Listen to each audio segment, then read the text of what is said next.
All right, guys, welcome back to the Deal Finders podcast. We've got an incredible guest today. We're going to talk to Zach Boothe, and we're going to talk about what it takes to believe in this business and believe in yourself, and how can you find financial freedom through real estate investing. We're actually going to talk about how he went and did a challenge where he went to a brand new town with $1,000 and tried to make a year's living in 40 days. Stay tuned to figure out how that went on the podcast. All right, Deal Finders, we're here with Mr. Zach Boothe. This guy has got an incredible story, and I can't wait to dive into it. But we're going to start, like we always do, in the beginning. So, Zach, tell us a little bit about who you are, maybe 30 seconds of like where you came from, where you're living, and then we're going to jump into some real estate deals. Yeah, so grew up in Utah. Professionally, I started super young. My dad cut me off financially at 16 years old. Ooh. And he said, "You are a man now." Wouldn't even co-sign a loan for a vehicle. He said, "If you wanted a truck, you'll get the cash. If you want to play basketball, you'll make it happen for yourself." And so I started my first business actually at 17 years old. I started a window cleaning business that I grew for a decade. And for a long time, I was pretty rich for a 17-year-old. I remember I had 10 grand in my bank account at one time, but then I had kids and I had a family, and it got to the point where it wasn't sustaining us in the way we wanted. And so, in my mid-20s is when I was kind of felt like I got hit and then punched and then kicked some more while I was on the ground financially. And, I had to find a better way. And that's kind of what put me towards real estate. And so you were, kind of a lot of people we talk to, a lot of people get that kind of kick and punch. And it's like, I got to do something different. And you got pushed towards real estate. Why was it real estate, not some other business? Well, I remember when I was younger than 17. So I grew up, my dad worked a full-time job, and then after school, after work, we had a lawn mowing business. So I was, mowing lawns from the time I was 11 years old with my family. So I started working very young. And I remember when I was 14 years old, I asked my dad, like, why don't people mow our lawn? Why are their houses so big?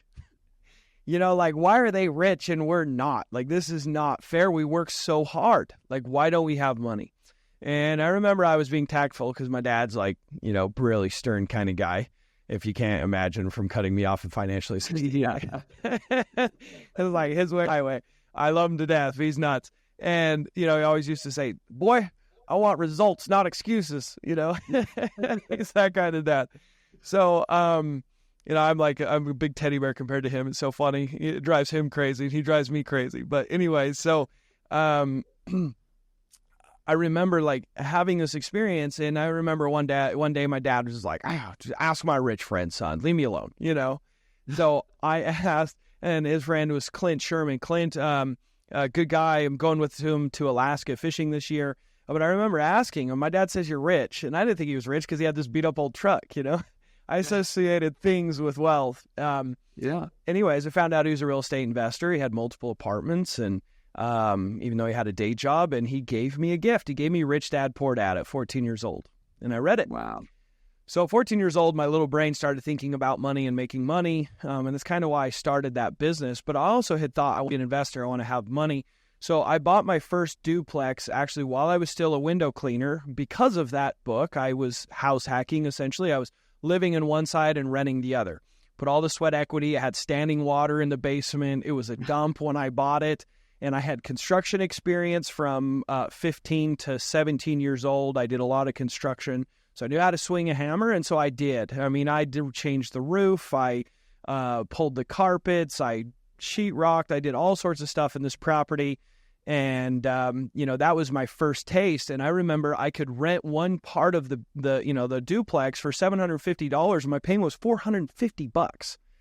And I was like, this is incredible. I'm just going to buy 1,000 of these and I'm off to the races. But then the struggle came. They wanted 25% down, or I had to move into the next one. And, so we did. We bought a single family home and moved in that one, was fixing up. And then my wife got pregnant and I couldn't pay my medical bills. And she didn't want to house hop, and she didn't want to live with tenants, and she wanted to have stability. And I did too. And I wanted to give her the world. I wanted to give my kids the world. but I felt stuck and I didn't know what to do at that point. So it kind of led me like I got a taste and I was like, I want more, right? I became addicted, but I got stuck, right? And so that's kind of how it all started. Wow. That's, it's funny how similar kind of our background is getting started there. Mine took a few more years, I think, but it was, one or two houses, almost accidental. And then my wife gets pregnant and it's like no more swinging hamburgers, no more spending the weekends. When we got two kids at home, I can't spend all the time working on it. But then that's when we decided to make a business. But let's dial it back. Let's go back and talk about, because this is the Deal Finders podcast, and we are always trying to give some kind of actual steps, something that people listening to this podcast can go out and do. They can find a deal, like some strategy, some tactic. How did you had a duplex. How did you find that duplex? Was it on the MLS? Or? It was on the MLS, but this is 2012. This is when banks are unloading their foreclosures. There's HUD homes everywhere. There's more short sales than actual houses, just a straight up for sale. There's as many foreclosures as, for sale by banks as there were properties for sale by owner kind of thing. Like it was a whole different world than it is today. So I got lucky on that one, but then I discovered the problem that we now have. There wasn't as many deals on the MLS, and then the deals that were there, the banks wanted 25% down, and it was a nightmare. It was just too many obstacles. So I started listening to podcasts like this. I was trying to figure out what to do because I didn't know what to do. I didn't have someone telling me. I didn't have a rich uncle I didn't know. And Clint Sherman had a 401k and a day job. And so the way he bought him was off the MLS, but he had $150,000 income and he had a W-2. And I was a window cleaner. I didn't have a W-2. I had all sorts of obstacles that Clinton didn't have. So I couldn't learn from him and I just didn't know what to do. And so I was listening to a podcast and I learned about wholesaling. I learned that I could find discounted deals and pass it on to other investors. And I said, BS. BS. Oh, it's too good to be true. And then on top of that, it sounds like it's low integrity. Why would anyone sell their house at a discount, right? I don't want to take advantage of people. Even if someone would sell them to me at a discount, I don't believe this is possible. So I heard about it, but I didn't believe in it. And maybe some of the listeners, right, listening to this today, it's like, yeah, that's where I am right now. I don't believe it either. Yeah. So what had happened to me, how I discovered my first actual huge opportunity. And I know you guys talk about this on this podcast, right? The Deal Finders podcast. How do we find these deals? We had read a book. It was called The Power of Self-Discipline, No Excuses by Brian Tracy. And in there, he talks about goal setting and how to accomplish those goals and the mindset. One of the things he asked us to do when we have these goals, and one of the goals I had set was to get 2 rentals. And this was back in 2000 and I think it was 2016 or 15. It was a while back. And I wanted to get 2 rentals. Even though I only had a couple, I wanted to get 2 more. And I was like, this is impossible. I didn't have any money, right? I literally had $5,000 in my savings account, but I wanted 2 rentals. And so one of the things that said I had to do is I had to tell everyone what my goal was. I had to tell everyone. And the reason for that is you never know who's going to help you with your goal. You never know who can serve you and you can serve them because of the goal you have. And so what had happened is I was washing windows for a very wealthy client. And his name was Stan Nilsson. Still remember his name. Incredible guy. He was like 80-something years old, beautiful home, very wealthy. And I just got chatting with him one day. And an hour and a half goes by of just chatting with this guy. He's a real estate investor. He's a developer, actually. Super wealthy. And so, of course, at the end of the conversation, after I'd learned so much about him and just was super intrigued by his story and his success, I said, man, if I could just get 2 rentals this year, that's my big goal is I'd love 2 rentals. And he's like, oh, that's convenient. I have these 2 rentals that I don't want to deal with. I haven't collected rents in 4 months. I lost my property manager. I don't want to deal with them. I just don't want to deal with it. They've got some deferred maintenance. Do you want them? And I said, yes. I do want them, and I didn't know what the heck I was doing. I had no coaching, no training, and I said, well, yeah, I'd love to buy them. Do you know how much you want for them? And he said, well, probably about $250,000 each, so $500,000. I was like, what? Which was a great deal. They were 1-acre properties. They had fenced-in areas for horses. I mean, they were nice, single family homes. And they're well worth much more than that. They were worth probably about 385 as is each, right? I didn't know this at the time. And he's like, well, I'm going to give them to you at a really good deal. He's like, can you get a loan for $500,000? Do you have cash? I was, no, no way I can. I was like, but I'd love to buy them. And he said, well, I could finance them. Could you put 10% down? Or I think he said 20% down. I don't remember. I just remember it was like 80,000 or some ridiculous number. And I'm like, no, no, I can't do that. And he says, well, how much can you put down? I said, $2,000. And he said, okay, that works.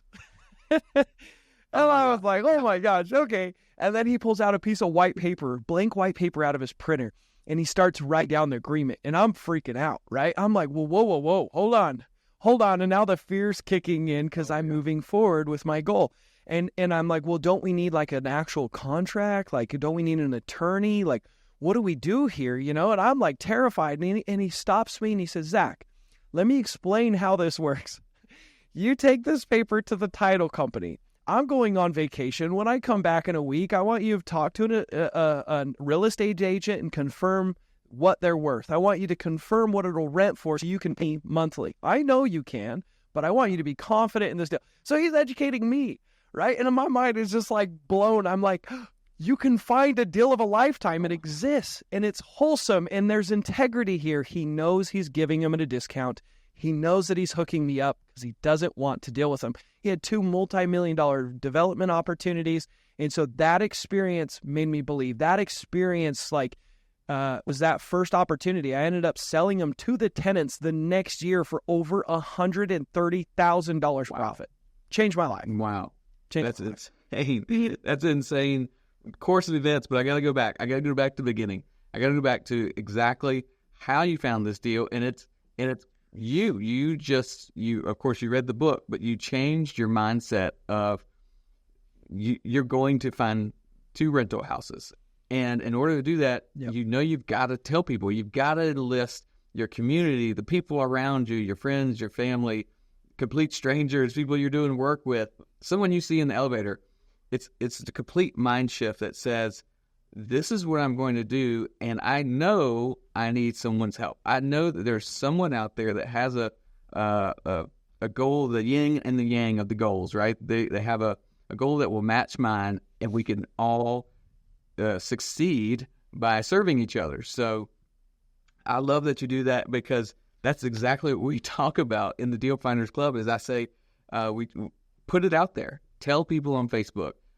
Tell your friends. Tell your family that this is what you're doing, because the worst thing with real estate, people trying to get into real estate, trying to start investing, the worst thing they can do is stay alone in their little silo and not talk about it, because nothing will ever happen, right? You'll just sit there with 0 houses and you'll keep listening to podcasts, which is fun and entertaining, but you won't get anywhere because you've got to enlist community. You got to enlist help, especially when you're getting started.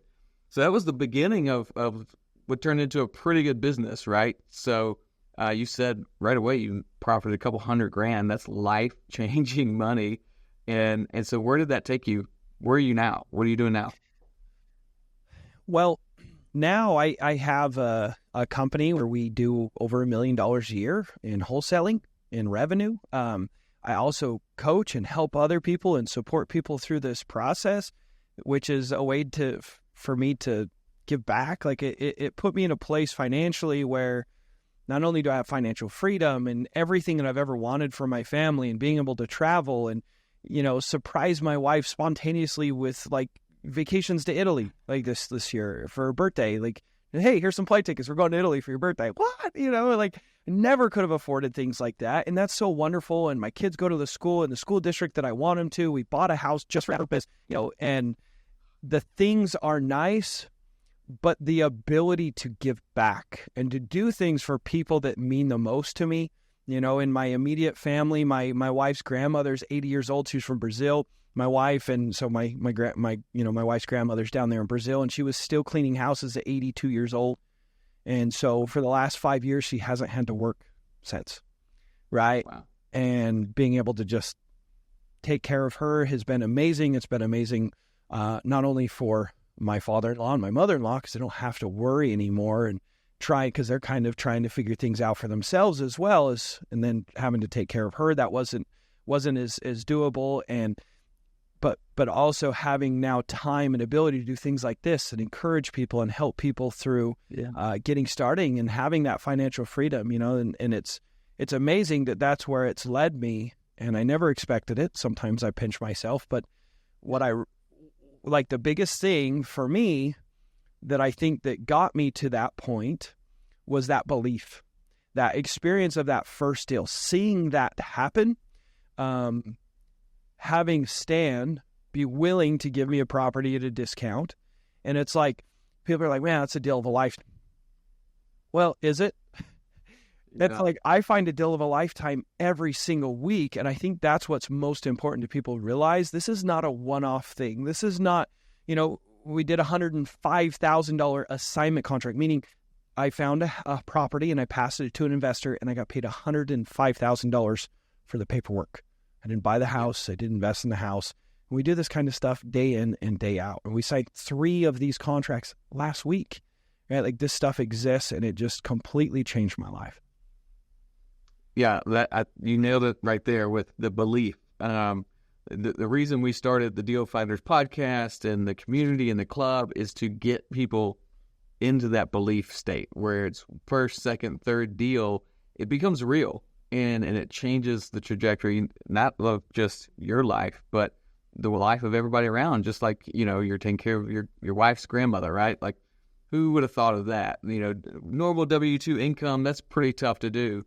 But this happens all the time when folks are using real estate to create financial freedom.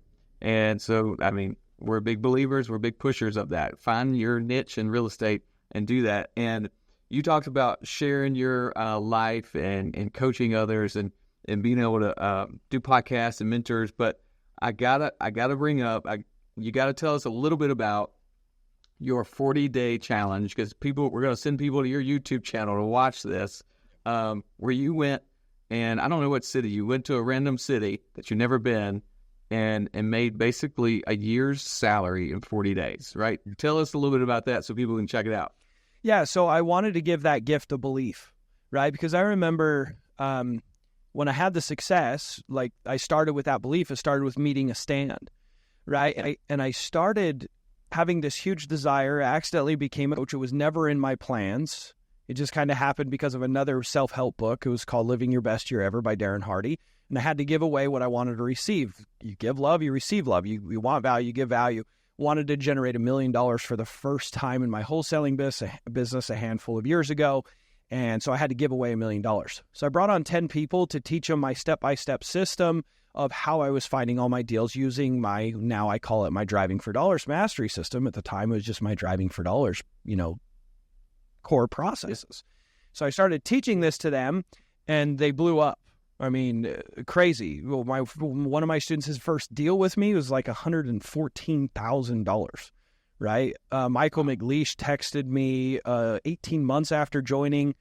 He was my very first student, and he did $1 million. He knew that was my goal for those 10 people, and he texted me. He's like, I have now made $1 million from what you taught me. Thank you.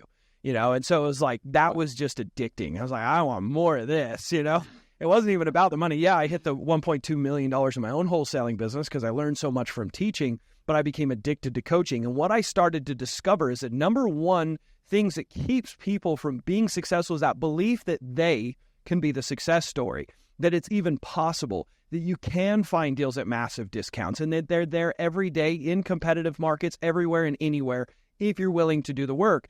And so I was like, how do I give this gift? And I was like, well, how did I start believing? Well, I saw it happen. So I was up super late brainstorming, how do I give it to him? And I had watched a little TV show called Undercover Billionaire, where he goes out and shows the American dream is alive and well. He only gets $100 and he's sleeping homeless. He's in his car, he's cleaning toilets. He's just amazing. I didn't go to this extreme. I got a smartphone, I got my car, and I got a place to live and my food. Okay, that didn't get covered because I assume people that want to start real estate and real estate investing, they have some stability. Right. But the limit is I only had $1,000 to invest into my business, and I couldn't do it where I lived because I have my team, I have, reputation, I have everything I really need to keep going here. That doesn't count. So I had to start completely scratch in a competitive market where I'd never been. So I flew to where it was warm. I flew to Tampa. It was literally because it was warm. So I flew to Tampa, Florida from Utah, and the goal was to make $40,000 in just 40 days. That's all I got. And, the whole purpose was not for me to make a bunch of money. It wasn't about that. It was actually a big waste of time as far as money. I would have made more focusing on my real estate business here in Utah. But I wanted to give that gift to other people to see it happening live, to see people say, hey, brother, like you've got a nice house. Why don't you just fix it up and list it with an agent? You'll make more money than working with me. And you hear them say, Zach, I don't care. I just want to be done with it. Yeah. Can you pay this much? Yeah, I can pay that much. Are you okay if I make money? Yeah, that's fine, Zach. I want you to be successful. Okay, great. And I make a ton of money. Yeah, so if you guys are wanting to make $10, $20, $50, $100,000 paychecks, I wanted to show you how possible it really is, right? The average American income is $40,000 or so, a little bit more than that. And on this challenge, I don't want to be a spoiler alert. The whole point of it is watching and see the action steps. But I did 3 wholesale deals. The first one was $10,000. The next one was $30,000. And the third one was $53,000. I made $93,000 in 40 days. Insane. In a market you haven't been with very little money, which is exactly where we all start. Like, the premise of the show was on point. I love it.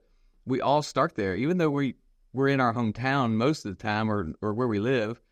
But we're starting in a market space that's completely foreign. Real estate is usually foreign because, we just got through the holidays a month or so ago or whatever, and if you go to the dinner table at Christmas, Thanksgiving, whatever it is, like they're not talking real estate. People are talking about football or some other kind of thing that means that's not going to build wealth, right?